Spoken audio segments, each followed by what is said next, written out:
الحمدللہ وحدہ والصلاة والسلام علی من لا نبی بعدہ اما بعد فاعوذ باللہ من الشیطان الرجیم بسم اللہ الرحمن الرحیم وَإِذْ أَخَذَ اللَّهُ مِيثَاقَ النَّبِيِّينَ لَمَا آتَيْتُكُم مِّن كِتَابٍ وَحِكْمَةٍ ثُمَّ جَاءَكُمْ رَسُولٌ لَتُؤْمِنُنَّ بِهِ وَلَتَنْصُرُنَّهُ عن انس بن مالک رضی اللہ تعالی عنہ قال قال رسول اللہ صلی اللہ علیہ وسلم لا يؤمن احدكم حتى اكون احب الیہ من والدہ وولدہ والناس اجمعین رواہ الامام الہمام البخاری فی صحیحہ صدق اللہ العظیم وبلغنا رسولہ النبی الامی الکریم ونحن على ذلك لمن الشاہدین والشاکرین والحمد للہ رب العالمین۔ جا زندگی مدینہ سے جھونکے ہوا کے لا، شاید کہ حضور خفا ہے منا کے لا، کچھ ہم بھی اپنا چہرہ باطن سنوار لیں، ابو بکر سے وہ آئین عشق و وفا کے لا۔ دنیا مسلمہ پر بہت ہی تنگ ہو گئی، فاروق اعظم کے دور کے وہ نقشے اٹھا کے لا، جن سے گناہ نے ہمیں محروم کر دیا، عثمان کی ذات کے وہ زاویے شرم و حیا کے لا۔ مغرب کی گلیوں میں مارا مارا نہ پھر اے گدائے علم، جا اور دروازہ علم سے خیرات جا کے لا۔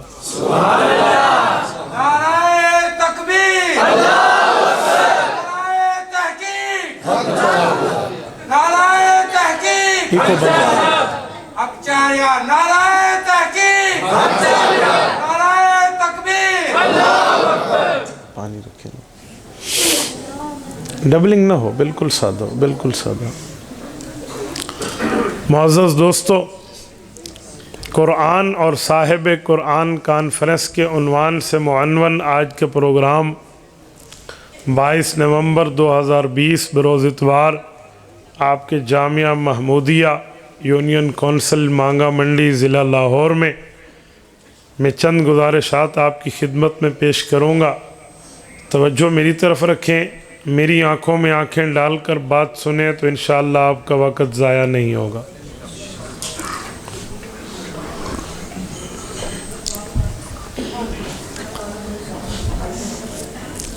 قرآن کریم اللہ کی وہ کتاب ہے جس کو اللہ رب العزت نے امت محمدیہ کے بطور اعزاز نازل فرمایا ہے۔ قرآن کریم رب العزت کی طرف سے وہ دستاویز ہے جس کی حفاظت کی ذمہ داری رب کائنات نے خود اٹھائی ہے۔ قرآن کریم اللہ رب العزت کی طرف سے وہ احکام پر مشتمل کتاب ہے جس جیسی اس کائنات میں کوئی نہیں ہے، اور یہی قرآن کریم خود نہیں آیا، اگرچہ قرآن بھی عربی زبان میں تھا، صحابہ کی جماعت بھی عربی بولنے والی تھی، جس علاقے میں اتر رہا تھا وہ بھی عرب کا علاقہ تھا، لیکن یہ قرآن خود نہیں آیا، اس کے ساتھ صاحب قرآن ضرور آیا ہے۔ آخر کون سی ایسی وجہ ہے کہ قرآن بھی عربی میں، جن کے لیے بھیجا گیا وہ بھی عربی کے ماہر، قرآن انہیں ڈائریکٹ نہیں ملا، انڈائریکٹ ملا، حضور کے واسطے سے ملا۔ وجہ میرے دوستو اس کی وجوہات بہت زیادہ ہیں، ان میں دو وجہ آپ کی خدمت میں رکھتا ہوں۔ نمبر ایک، اللہ رب العزت اس کی وجہ یوں فرماتے ہیں وَأَنزَلْنَا إِلَيْكَ الذِّكْرَ لِتُبَيِّنَ لِلنَّاسِ مَا نُزِّلَ إِلَيْهِمْ۔ محبوبم، قرآن آپ کی طرف اترا ہے، لیکن آپ نے امت کو بتانا ہے، سمجھانا ہے، وضاحت کر کے مسئلہ سنانا ہے کہ ان کے لیے میں نے کیا اتارا ہے۔ تو قرآن کے ساتھ مفسر قرآن چاہیے تھا، قرآن کے ساتھ مبین قرآن چاہیے تھا، قرآن کے ساتھ قرآن کی وضاحت کرنے والا شارح چاہیے تھا، تو اس تشریح، اس تفسیر، اس تبیین، اس وضاحت کے لیے اللہ نے رسول اللہ کو اتارا ہے۔ دوسری وجہ کہ مخلوق خدا کی جرت یہ نہیں ہے کہ وہ کلام خدا کو ڈائریکٹ سن سکے۔ مخلوق خدا کی طاقت، ہمت، سکت، قوت، پاور نہیں ہے کہ وہ خدا کی بات کو ڈائریکٹ سن سکے۔ کیسے؟ اللہ جل شانہ کا کلام جلالی کلام ہے، اللہ کے کلام میں جلال ہے۔ رب العزت کے جلالی کلام کو مخلوق نہیں سن سکتی، یہ وقت کے پیغمبر کا سینہ اور کان اور دل ہوتے ہیں جو اس کلام کو سہ جاتا ہے۔ حدیث پاک میں ہے، سیدہ کائنات ام المؤمنین سید عائشہ صدیقہ رضی اللہ عنہا ارشاد فرماتی ہیں کہ سخت سردی ہوتی، حضور اقدس صلی اللہ علیہ وسلم پر وحی نازل ہوتی تو حضور علیہ السلام کے ماتھے پر پسینہ مبارک آ جاتا، اگر جانور پر سوار ہوتے تو وہ اونٹنی بیٹھ جاتی۔ سیدنا علی المرتضیٰ فرماتے ہیں میری ران پہ اللہ کے رسول کی ران مبارک اور ٹانگ مبارک تھی، وہی اتری، اتنا بوجھ رسول اللہ صلی اللہ علیہ وسلم کے جسم اقدس پہ آیا، مجھے لگتا کہ میری ران کی ہڈیاں ٹوٹ جائیں گی۔ وحی الہی کا بوجھ، وحی الہی کا وزن، وحی الہی کا روب اور دبدبہ اور جلالی کلام کا جلال، یہ وقت کا نبی سہتا ہے، مخلوق خدا کی طاقت نہیں ہے۔ اسی وجہ سے صحابہ عربی جس علاقے میں نازل ہو رہا وہ عرب کا، لیکن کلام اللہ کے لیے اللہ نے ساتھ رسول اللہ بھیجا ہے۔ میں یہاں سمجھانے کے لیے ایک واقعہ قرآن کریم سے لاتا ہوں۔ حضرت موسیٰ علیہ السلام کا دور ہے۔ سیدنا موسیٰ علیہ السلام کے دور میں چند لوگوں کو یہ اشتہا پیدا ہوتی ہے، خواہش پیدا ہوتی ہے کہ ہم اللہ کو ڈائریکٹ دیکھیں، اللہ کی بات کو سنیں، کلام خدا کو کان سے سنیں تو کہہ پائیں کہ ہم مخلوق خدا ہیں، خدا کو دیکھ آئے، خدا کو سن آئے۔ موسیٰ علیہ السلام کی خدمت میں عرض کیا، حضرت موسیٰ وقت کے نبی ہیں، اور نبی اللہ کی بات سنتا بھی ہے اور اللہ کی بات کو دیکھتا بھی ہے۔ تو حضرت موسیٰ علیہ السلام نے فرمایا تمہارا کام نہیں ہے، تمہارے بس کی بات نہیں ہے، تمہاری طاقت، ہمت، قوت، سکت سے باہر کے معاملات ہیں، آپ اللہ کی ذات کو نہ دیکھ سکتے ہو، نہ رب کی بات کو ڈائریکٹ سن سکتے ہو۔ قرآن کریم بھی یہی بتاتا ہے، لا تدرکہ الابصار وہو یدرک الابصار وہو اللطیف الخبیر، کہ آنکھیں اسے ادراک نہیں کرتی، وہ آنکھوں کا خالق بھی ہے اور مدرک بھی ہے، اور اللہ باریک بین بھی ہے اور چیز سے خبردار بھی ہے، وہو اللطیف الخبیر۔ انسان کے عام بندے کی کہاں طاقت کہ وہ رب کو دیکھے، لیکن قوم موسیٰ نے اصرار کیا ہمیں اللہ رب العزت سے زیارت کرانے کوہ طور پہ لے جائیں، ہم جائیں گے۔ 70,000 افراد مطالبہ کر رہے ہیں، تو ان نے 70 بندوں کو اپنا نمائندہ، لیڈر، قائد، سفیر بنایا کہ انہیں لے جائیں، یہ اللہ کو دکھائیں گے، انہیں لے جائیں، یہ اللہ کی بات سنائیں گے، ہمیں بتائیں گے، ہم بھی مان لیں گے۔ حضرت موسیٰ علیہ السلام نے جب دیکھا کہ قوم مان نہیں رہی تو ان 70 افراد کو ساتھ لے کر چل پڑے، پہاڑ پہ پہنچے، میرے مولا یہ دیکھنا چاہتے ہیں، فرمایا لن ترانی، ہرگز نہیں دیکھ سکتے۔ اللہ ان کا اصرار ہے، یہ چاہتے ہیں، نادان ضرور ہیں لیکن جو چاہتے ہیں تو ان کی چاہت پوری فرمائیے۔ کہا اچھا اس پہاڑ کو دیکھو، انظر الی الجبل ان استقر مکانہ، یہ اپنی جگہ برقرار رہا نا اللہ کی تجلی کے نزول کے بعد، تم نے دیکھ لیا۔ پھر تو سب نے پہاڑ کو دیکھا، رب العزت نے پہاڑ پر تجلی اتاری، کیا ہوا؟ قوم موسیٰ مر گئی، وَخَرَّ مُوسَىٰ صَعِقًا، حضرت موسیٰ بے ہوش ہو کر گر پڑے۔ جب سیدنا موسیٰ علیہ السلام اٹھے اور اپنی قوم کو مرے ہوئے یوں دیکھا کہ یہ 70 بندے تو وہ ہیں جو باقی 70,000 کے قائد بن کر آئے تھے، نمائندہ اور سفیر بن کر آئے تھے، اللہ کے سامنے دست بدعا کی، میرے مولا انہیں زندگی دے دے۔ اللہ رب العزت باوجود ہے کہ سب کچھ جانتے ہیں، اے موسیٰ آپ ان کی زندگی کی دعا کیوں کر رہے ہیں؟ شروع میں آپ ہی نے تو انہیں بتایا تھا کہ تمہاری بس کا کھیل نہیں ہے، آپ کیوں مانگ رہے ہیں؟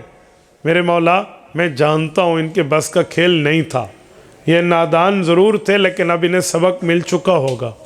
اب آپ انہیں زندہ فرمائیں گے نا تو میں اپنی پچھلی قوم کو جا کر ان کو بطور گواہ پیش کروں گا کہ نبی کے واسطے کو ہٹا کر قوم خدا تک نہیں پہنچ سکتی۔ اے موسیٰ آپ کی بات ٹھیک، انہیں زندگی ملی، یہ 70 بندے اٹھے، کپڑوں کو جھاڑا اور حضرت موسیٰ کے ساتھ چل پڑے۔ قوم کے پاس آئے، آپ کے بس کا کام نہیں ہے، تمہاری طاقت تمہارے بس کا روگ نہیں ہے، یہ سن لو ہمارے ساتھ یہ ہوا، وقت کے پیغمبر بے ہوش ہو گئے۔ قوم اعتماد کر گئی۔ اس سے ایک بات سمجھ آتی ہے کہ مخلوق خدا کی بات پیغمبر کے واسطے کے بغیر نہیں سن سکتے۔ قرآن کے ساتھ صاحب قرآن اس لیے آیا، قرآن کے ساتھ صاحب قرآن کو بئی وجہ بھیجا گیا۔ اگر حضور نہ آتے تو آج ہم اللہ کے کلام کا ایک جملہ پڑھتے ہماری زبانیں جل جاتی، ہمارے تن من دھن جل جاتے، ہم آگ میں جل کر راکھ ہو چکے ہوتے۔ کلام خدا کی اتنی سختی، اتنی جلال تھی، لیکن ہم پڑھتے ہیں تو ہمارا سینہ نہیں جلتا، ہم پڑھتے ہیں ہماری زبان نہیں جلتی، ہم پڑھتے ہیں ہمارے جل کر راکھ ہونے والے جسم نہیں ہوتے، بلکہ چھوٹا بچہ بھی قرآن سینے میں رکھے تو کہتے ہیں حافظ اور غیر حافظ کے دن رات کا فرق ہو جاتا ہے، وہ تو صاحب رتبہ بن جاتا ہے، صاحب فضل و کمال بن جاتا ہے۔ امت اسے امام بنا کر آگے ٹھہراتی ہے، اور امام وہ ہوتا ہے نہ جس کے آگے کوئی ہوتا ہے نہ اس کے برابر کوئی ہوتا ہے۔ وجہ یہ کیسا جلالی کلام تھا، یہ کیسا سخت کلام تھا، اس میں جلال خدا کی صفت کا ظہور کہاں ہے؟ قرآن کریم دیکھیں تو قرآن اعلان کرتے ہوئے نظر آتا ہے، لو انزلنا ھذا القرآن علی جبل، کہا اگر یہ پہاڑ پر اترتا، لرأیتہ، آپ انہیں دیکھتے، خاشعا نمبر 1، متصدعا نمبر 2، وجہ من خشیت اللہ، رب کے کلام کی ہیبت کی وجہ سے۔ خاشعا کسے کہتے ہیں؟ خشوع سے نکلا ہے۔ متصدعا کسے کہتے ہیں؟ تصدع سے نکلا ہے۔ خشوع کہتے ہیں گردن کا جھک جانا، احترام کر لینا۔ الذین فی صلاتہم خاشعون، باادب ہو کر ٹھہرنا، دوسرے کی طاقت کو تسلیم کر لینا، یہ خشوع ہے۔ اور تصدع کہتے ہیں کسی کے اندر کی ایسی گرمی ہو جس کی بنیاد پر پھٹے تو وہ چیز ریزہ ریزہ ہو جائے، ٹکڑے ٹکڑوں میں بدل جائے، یہ تصدع ہے۔ اندر سے کوئی بلاسٹ ہو۔ قرآن کریم کہتا ہے کہ اگر قرآن کریم ہم ڈائریکٹ پہاڑ پہ اتارتے، اللہ فرما رہے پہاڑ جو زمین کی میخ ہے، والجبال اوتادا، وہ پہاڑ جس کی ہیبت کو بتانے کے لوگ کہتے ہیں کہ پہاڑ سے وزنی بات کر رہا ہوں، وہ پہاڑ جس کے روب اور دبدبے کا ایک نام ہے، کہ اس پہاڑ پہ اترتا تو ان پہاڑوں میں 2 چیزیں پیدا ہو جاتی، نمبر 1 خاشعہ، نمبر 2 متصدعہ۔ کیا مطلب؟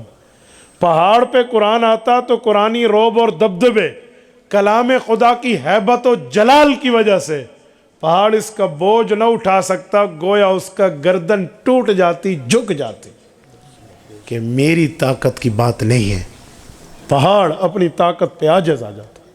نمبر 2 صرف اس پر بس، کہا جی نہیں، متصدعہ، پہاڑ کے اندر ایسی ہیبت جلالی کی وجہ سے ایسا مادہ پیدا ہو جاتا کہ وہ اندر سے پھٹ کے ٹکڑے ٹکڑے ہو کے اڑنا شروع کر دیتا۔ سوال ہوتا ہے، پہاڑ سخت ہے، حافظ قرآن کا دل تو بہت نرم ہے۔ دل کے لیے کہا جاتا ہے کہ میرے سینے میں پتھر کا ٹکڑا نہیں ہے، گوشت کا لوتھڑا ہے۔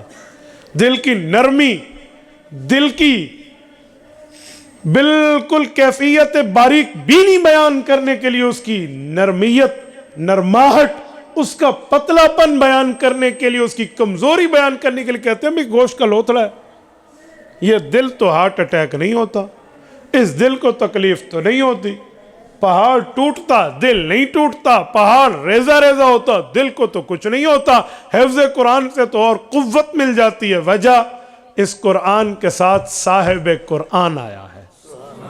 وہ کیسے؟ اب سنو، توجہ رکھنا، میں ایک سوال کر رہا ہوں۔ یہ جو بجلی ہے، یہ جو چل رہی ہے لائٹ، اس کی بیک پر لائٹ ہے، بجلی ہے، یہ جو بجلی ہے، یہ جو کرنٹ ہے، یہ گرم ہے یا ٹھنڈا ہے؟ اے سی میں گرم ہوتی ہے، ٹھنڈی ہے گرم ہے؟ آدھے کہہ رہے ہیں ٹھنڈی ہے، آدھے گرم ہے، آپ پس فیصلہ کر لو، گرم ہے یا ٹھنڈی ہے؟ ٹھنڈی گرم دونوں ہوتی ہیں، اگر ایک لگا دیں تو ٹھنڈی ہوگی گرم ہوگی؟ بیٹا فیس ہو جائے، نیوٹرل ہٹا لیں تو گرم ہوگی ٹھنڈی ہوگی؟ آپ سے جواب نہیں بننا۔ آدھے کہہ رہے ہیں گرم ہے، آدھی کہہ رہے ٹھنڈی ہے۔ پیٹرول ٹھنڈا ہے گرم ہے؟ ٹھنڈا ہے؟ شاباش۔ میں اسی لیے کہتا ہوں جیتا جاگتا مجمع میرے سامنے بٹھایا کرو۔ یہ رات کے 11:30 بج رہے ہیں، تاریخ 22 کی لی تھی اور بیان مجھے 23 کی پڑوس میں جا کر دیا۔ جیتا جاگتا مجمع بٹھاؤ تو لوگوں کو پتہ تو لگے بجلی گرم ہے یا ٹھنڈی ہے۔ آگ جل رہی ہو، آگ گرم ہے، اس پر فریج سے نکلا ہوا ٹھنڈا پیٹرول ڈال دیں، آگ بڑھ جائے گی یا بڑھ جائے گی؟ کیوں؟ پیٹرول تو ٹھنڈا تھا۔ ایک سوال تو میں بھی کر لوں گا نا، تھوڑے پاس دروگ نہیں جواب دینا۔ جیتا جاگتا مجمع ہو نا، مغرب کے بعد جلسہ شروع ہو، عشاء تھوڑی مؤخر ہو، جیتے جاگتے مجمع میں بیان کریں، پھر مزہ آتا ہے۔ ادھر آپ صرف میری مروت میں سنیں گے بات، سارے لائیں گے جی جی جی حق کے سچے، باقی پلے تو انو کچھ نہیں پونا۔ یہ میرے روز کا کام ہے۔ میں تبھی گزارش کرتا ہوں، میں نے مولانا شکیل سے عرض کیا تھا، میں نے کہا اللہ کے لیے جلدی گفتگو شروع کراؤ۔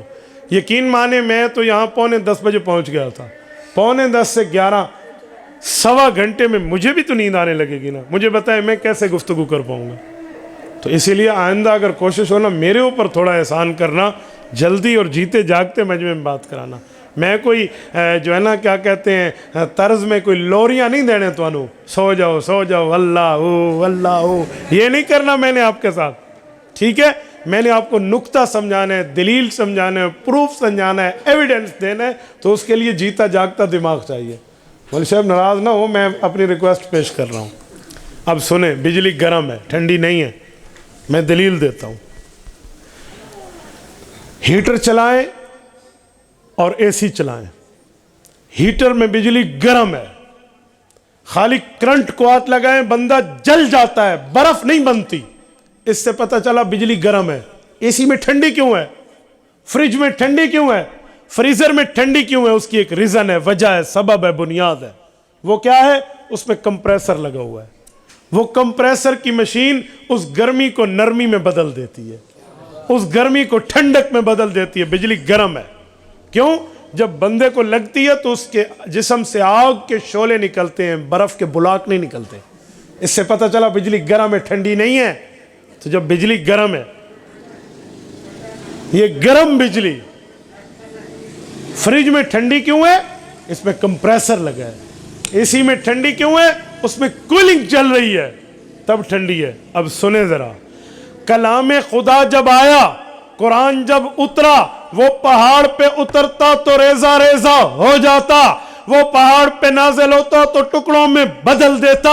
وہ گرم کلام ضرور تھا، وہ نرم نہیں تھا، وہ جلالی کلام تھا، لیکن اللہ نے کرم کیا، فضل کیا، احسان کیا، امتنان کیا، ہمارا اعزاز دیا، اکرام کیا، احترام دے کر ہمیں عزت بخشی۔ صرف قرآن نہیں دیا، صاحب قرآن بھی دیا۔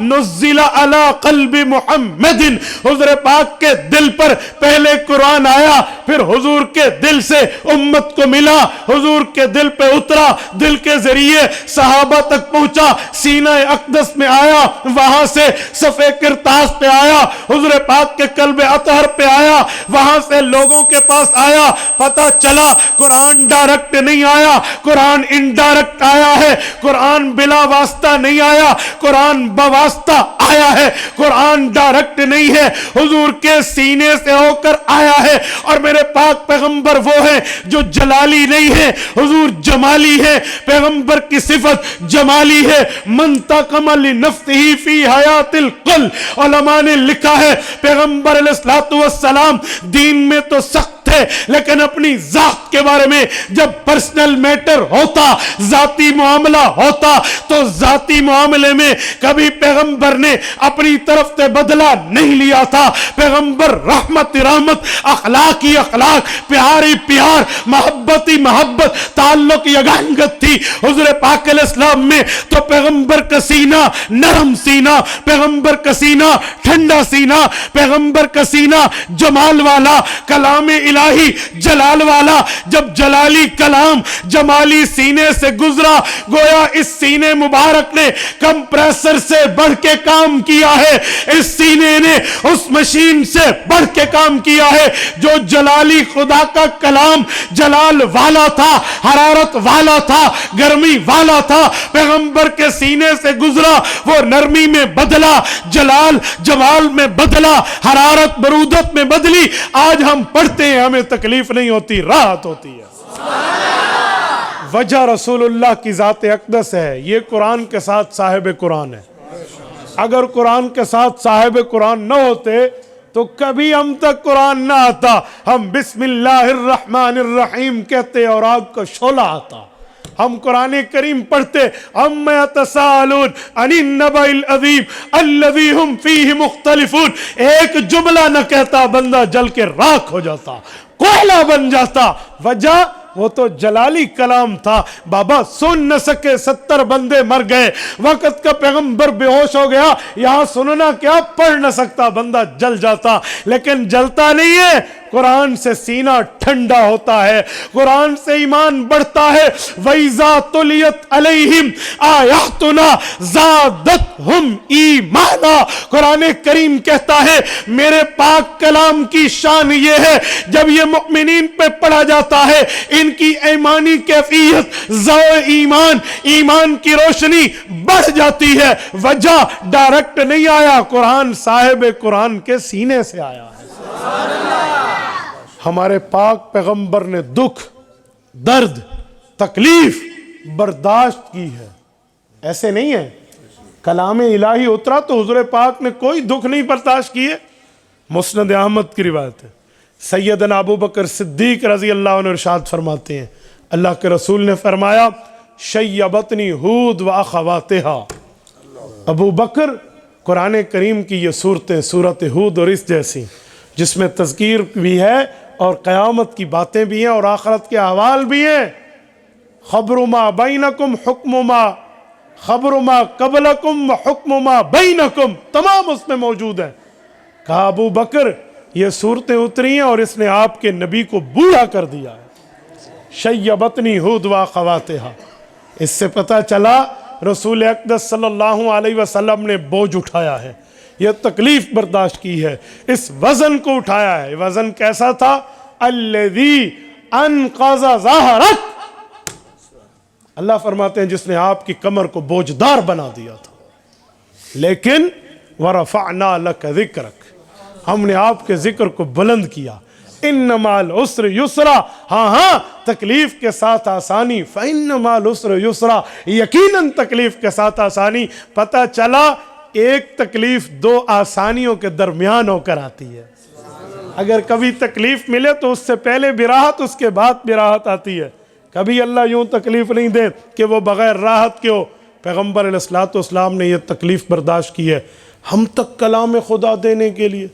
اب کلام خدا کی طاقت پاور یہ ہے، آپ پڑھ کے پھونک مار دو، اللہ صحت عطا فرما دے۔ یہ دم پڑھ کے، صلوات پڑھ کے، پیغمبر کے قرآن کی آیت پڑھ کے جو ہم پھونک دیتے ہیں، اس پر بھی لبرلز کو اعتراض ہوتا ہے نا کہ پڑھ کے پھونکتے ہو یہ جگہ ٹھیک ہو جائے گی، دوائی تو نہیں لگاتے، کوئی فزیکل چیز ہونی چاہیے جو نظر آئے، جسم پہ لگے۔ علامہ تفتازانی رحمت اللہ تعالیٰ علیہ کا دور تھا۔ علامہ تفتازانی کے وقت بادشاہ وقت بیمار ہو گیا، اس نے کہا جی حال ہو گیا، ہائے ہو گئی، وائی ہو گئی، مجھے تکلیف ہے، کچھ کریں۔ تو کیا ہوا؟ ڈاکٹر آئے، حکیم آئے، طبیب آئے، معالج آئے، لیکن بادشاہ ٹھیک نہ ہو، کسی قسم کا کوئی اس کا درد ٹھیک نہ ہو۔ اب کیا کرے؟ تو جب اخیر ہو گئی سب کی، آخر انہوں نے کہا جی کسی مولوی نو پڑھو، مولوی بلاؤ دم کر دے وے، اینج کم نہیں ہونا۔ علامہ تفتازانی، سعد الدین تفتازانی رحمہ اللہ کو بلایا، وہ آئے، شاہی سواری ملی، شاہی پروٹوکول ملا، عزت احترام سے مولوی جی نو لایا گیا ہے، اور نہ آ کے پڑھ دیتے تھے، 2 پھونکا مار دیتے نے۔ جب ان نے پھونک ماری اور پڑھ دیا تو جو ڈاکٹر، طبیب، معالج، حکیم ٹھہرے تھے نا، حکیم صاحب، ان کو ایک اعتراض ہوا۔ انہوں نے کہا اے ڈاڈی گل ہے، یہ مولوی آیا ہے، انہوں سرکاری پروٹوکول ہی لبا ہے، اے تے انہوں واہی ہوئی ہے، جے کاری اس دی ہوئی ہے، اسی پہلے دے اتھے کھلوتے ہیں، اسانوں تے پوچھ دے کوئی نہیں، ہم بڑے یہاں ٹھہرے ہیں علاج کرنے کے لیے، ہماری تو کوئی ویلیو ہی نہیں ہے، مولوی صاحب کو تو سرکاری پروٹوکول مل رہا ہے، اور اس نے کوئی دوائی بھی لگائی نہیں ہے، خالی آیا پڑھ کے پھونک دیا اور گیا، آؤ انہوں خراب کریے، آؤ پوچھو۔ سارے مولوی میں وہ ڈاکٹر مل کے آگے، مولوی صاحب سادے بندے ٹھہرے ہوئے ہیں، وہ کہتے ہیں فقیر جو ہے نا اللہ کا، اس کو نہیں چھیڑنا چاہیے، ہماری سریکی میں کہتے ہیں نہ چھیڑ ملنگا نو، ٹھیک ہے، نہیں تو کتے پڑ جاون گے جنگا نو، ٹھیک ہے نا، تو نہ چھیڑ ملنگا نو نا، وہ کہتے ہیں نا گلوں نے خاروں کے چھیڑنے پر سوائے خاموشی کے دم نہ مارا، کہ شریف الجھیں اگر کسی سے تو پھر شرافت کہاں رہے گی۔ امام سعد الدین تفتازانی خاموش طبیعت کے آدمی تھے،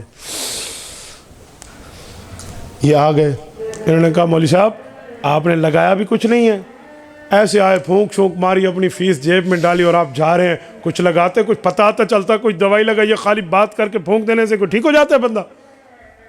تو امام سعد الدین تفتازانی نے ان سب کو دیکھا کہ تمہیں بک بک کرنا ضروری تھی، اپنی زبان چلا رہے ہو، بکواس کر رہے ہو، شٹ اپ، تمہیں شرم نہیں آ؟ چھڑ گیا وہ ان پر، یہ تو غصے سے لال پیلے ہو گئے، سونے پہ سہاگے، جلتی پہ آگ کا کام کیا، اور فوراً بادشاہ کو شکایت لگائی اور انہیں رکوا دیا کہ مولوی سن جواب نہیں دینا، الٹا گلنا پڑ دے، یہ تو ہمیں گالیاں دے رہا ہے، ہمیں جواب نہیں دے رہا۔ تو بادشاہ سلامت نے امام صاحب کو بلوایا اور کہا امام صاحب آپ نے جواب نہیں دینا تھا تو نہ دیتے، اگنور کرتے، آپ نے گالیاں کیوں دی ہیں؟ امام سعد الدین تفتازانی فرمانے لگے میں نے گالیاں تو نہیں دی، میں نے تو جواب دیا۔ کہا آپ نے جواب دیا؟ انہوں نے کہا کوئی اوپر لگایا نہیں ہے، آپ نے پھونک ماری ہے، تو آپ اس پہ دلیل دیتے، آپ نے الٹا کہا بکواس بند کرو، زبان بند کرو، شٹ یور ماؤتھ، یہ کیا انداز آپ نے اختیار کیا ہے؟ انہوں نے کہا بادشاہ سلامت، میں نے انہیں کوئی تھپڑ تو نہیں مارا، انہیں کوئی ڈنڈا تو نہیں مارا، کوئی شوٹ تو نہیں کیا، میں نے 2 لفظ بولے ہیں، میرے منہ سے نکلے ہوئے میرے لفظ اتنے پاورفل ہیں کہ نیلے پیلے ہو گئے ہیں، میرے لفظوں میں اتنی طاقت ہے، میں نے تو اللہ کے لفظ پڑھ کے آپ پر پھونک مارا ہے، اس کا اثر کیسے نہیں ہوگا؟ میں نے تو ان کو جواب دیا ہے، کم عقل میری جواب پر پہنچ نہ سکے۔ تو کلام اللہ کی تو تاثیر ہے، کلام اللہ کے اندر تو اثر ہے، تو یہ اثر کیسے پیدا ہوا ہے؟ جمالی سینے سے گزر کے اثر پیدا ہوا۔ حضور علیہ السلام نے وہ تکلیف، وہ شدت و حدت برداشت کی ہے، وہ دکھ اور درد برداشت کیا ہے، وہ مصائب و آلام برداشت کیے ہیں، لیکن وہی آپ کے اور مجھ تک جمالی بنا کر دی ہے۔ اسی لیے امت کا حق بنتا ہے کلام اللہ پر عمل بھی کرے، اس کو سینے سے بھی لگائے اور اسے مشعل راہ بھی بنائے۔ قرآن نظام حیات ہے، اس کلام اللہ کو سامنے رکھ کے چلیں گے تو بات بنے گی، ورنہ بات نہیں بنتی، یہ یاد رکھیں۔ کلام اللہ رب العزت کی باتیں ہیں، القرآن کلام اللہ وقد خرج منہ، مسند احمد میں کلام اللہ کی باتیں اللہ سے نکل کے آئی ہیں، رب نے اس کی حفاظت کرنی ہے۔ قرآن قدیم ہے، حادث نہیں ہے، یہ اللہ کی صفت ہے، رب نے اس کی حفاظت کرنی ہے۔ تو میرے نبی نے اتنی تکلیف برداشت کر کے ہم تک قرآن بھیجا ہے، اور ہم نہ قرآن کے حکم کو مانتے ہیں، نہ قرآن کی بات کو مانتے ہیں، صرف قرآن پاک کو اٹھا کے یہ حق ہے، سچ ہے، بالکل ٹھیک ہے، لیکن نہ میری شکل پہ قرآن کا حکم نافذ ہے، نہ میری عقل پہ قرآن کا حکم نافذ ہو، نہ میری شادی میں، نہ میرے بیاہ میں، نہ میری غمی میں، نہ میری خوشی میں قرآن نافذ ہو، بتائیں اس زندگی کا فائدہ کیا؟ فائدہ عاشق ہیں، غلام ہے رسول کے، غلام ہے، غلامی رسول میں موت بھی قبول ہے۔ کیسی موت قبول ہے؟ تجھے قرآن پہ بات کرتے ہوئے موت پڑتی ہے، یہ کیسی موت قبول ہے؟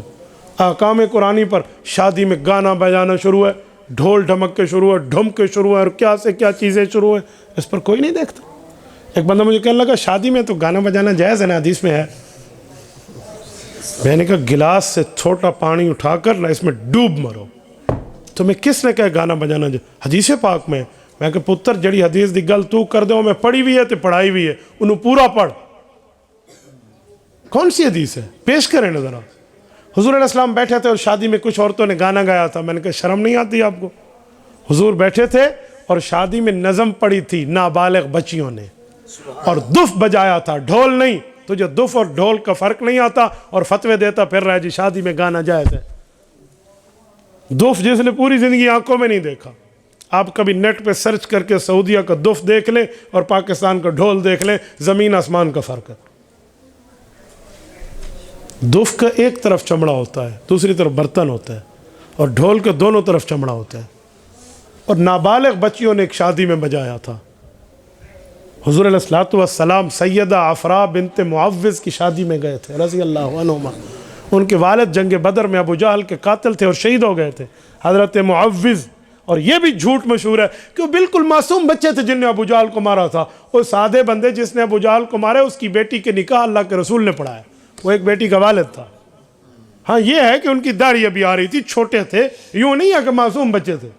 حضرت معاذ اور حضرت معوذ رضی اللہ عنہما، یہ ابن عفراء، ان کے بارے میں تو پوری ترتیب موجود ہے، لیکن غلط مسئلے لوگوں کو یاد کرا کے پتہ نہیں کہاں سے کہاں ان لوگوں نے ڈال رکھا ہے۔ تو حضرت عفراء کی شادی میں گئے اللہ کے رسول صلی اللہ علیہ وسلم، اور وہاں بچیوں نے اپنے والد اور اپنے چاچو اور اپنے ماموں جو شہید ہوئے تھے ان کے بارے میں بات کی۔ یندبن بالدف من قتل آبائہن فی یوم بدر، حدیث پاک کے لفظ۔ بدر والی کو یاد کر رہی تھی، اور چھوٹی بچیاں تھیں۔ ہاں چھوٹی بچی دف بجائے شادی پہ تو جائز ہے، یہاں بڑی عورت کا کام نہیں ہے۔ ہم نے کیا کر لیا؟ اور اس دف بجاتے ہوئے بھی ایک بچی نے ایک جملہ کہا تو اللہ کے رسول نے روک دیا، کہا یہ نہ کہہ۔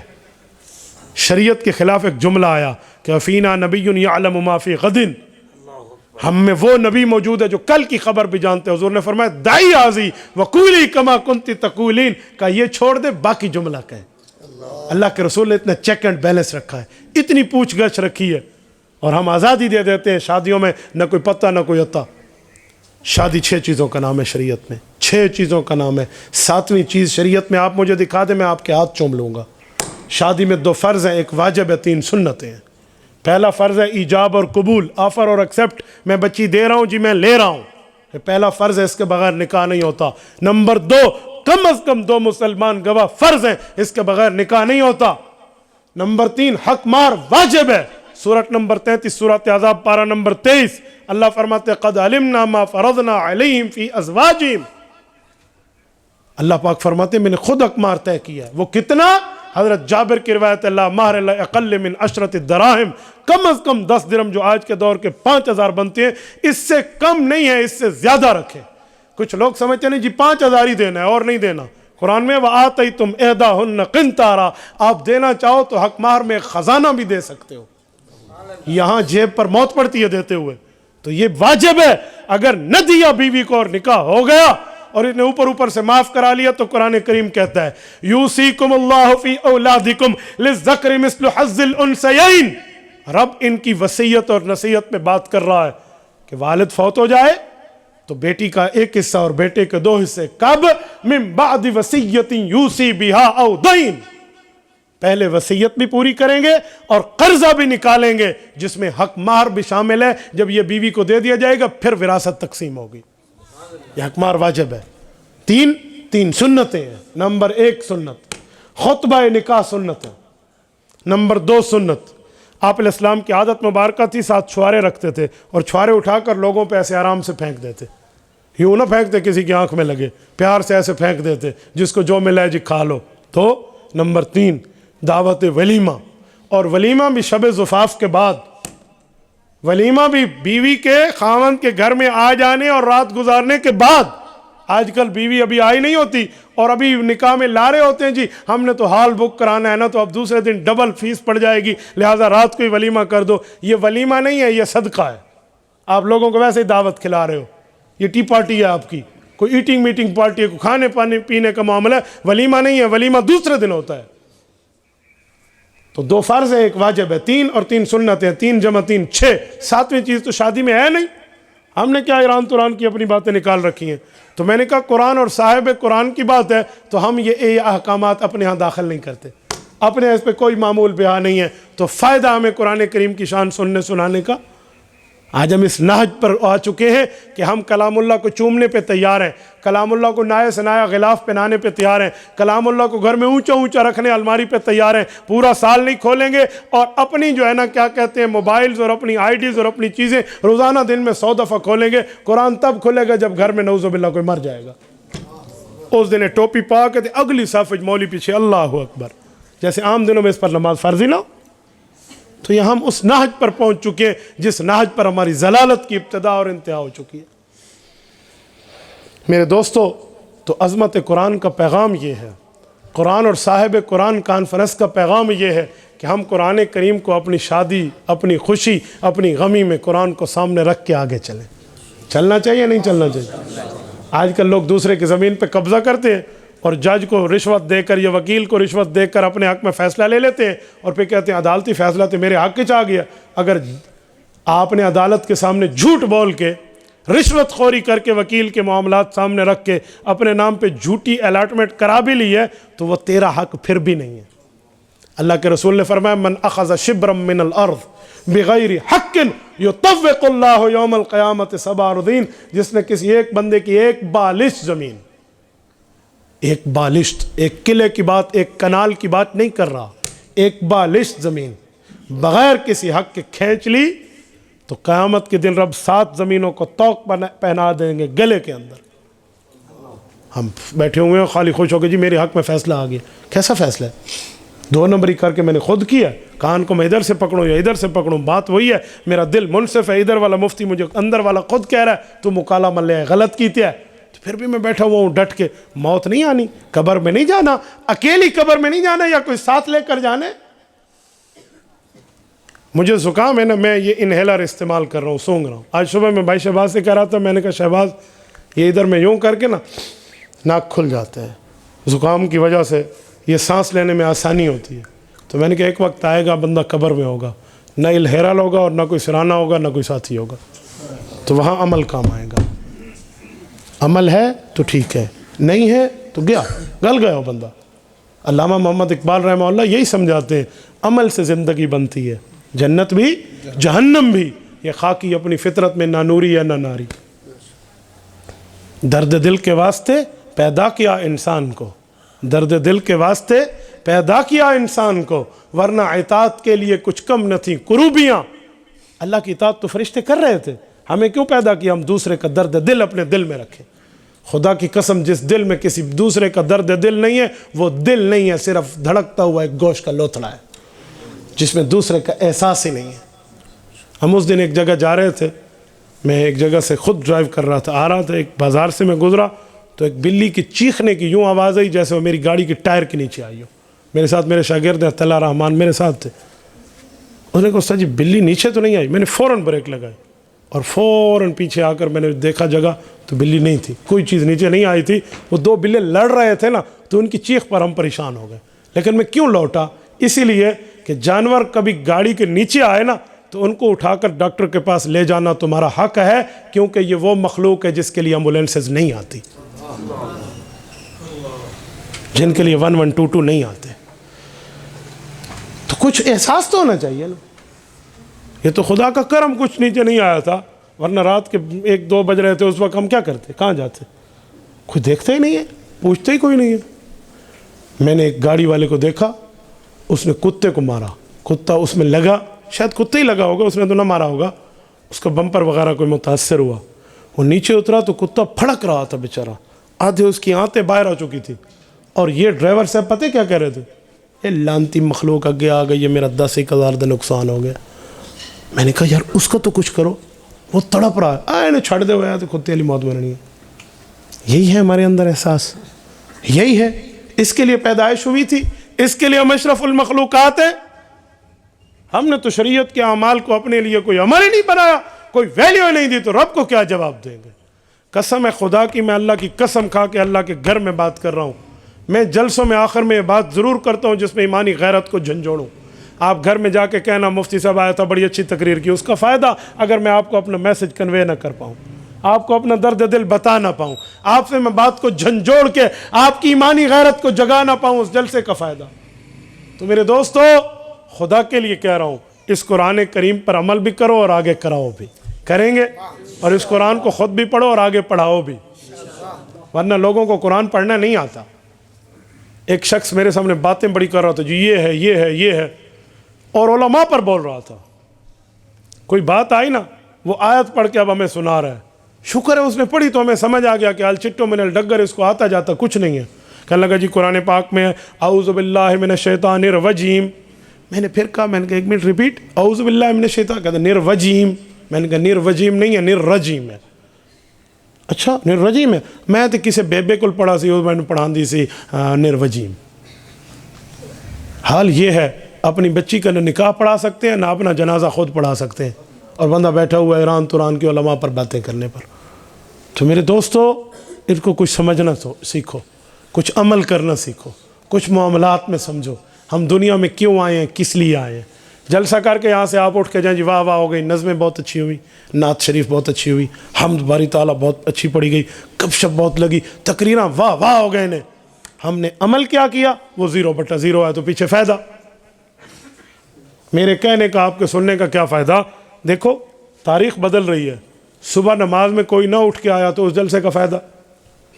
جلسے والے مجھ سے ناراض ہوں گے کہ ہم پہ بول رہے ہیں، میں اسی لیے کہتا ہوں جلسہ وہ کریں جس میں امام نے تو نماز پڑھانی ہے نا، امام صاحب تے آ گئے نے نماز پڑھان واسطے، پیچھے صبح دی نماز انہیں ایک مجمع آنا ہے 10 منٹ۔ تو میرے دوستو، ہمارے اندر کچھ احساس ہونا چاہیے، ہمیں شریعت کا کچھ پاس ہونا چاہیے، کریں گے؟ اللہ آپ کو اور ہمیں صراط مستقیم عطا فرمائے۔ اقول قولی ھذا واستغفر اللہ وآخر دعوانا ان الحمد للہ رب العالمین۔ إلهي واسع الكرم ورب البيت والحرم إليك أتيت منكسرا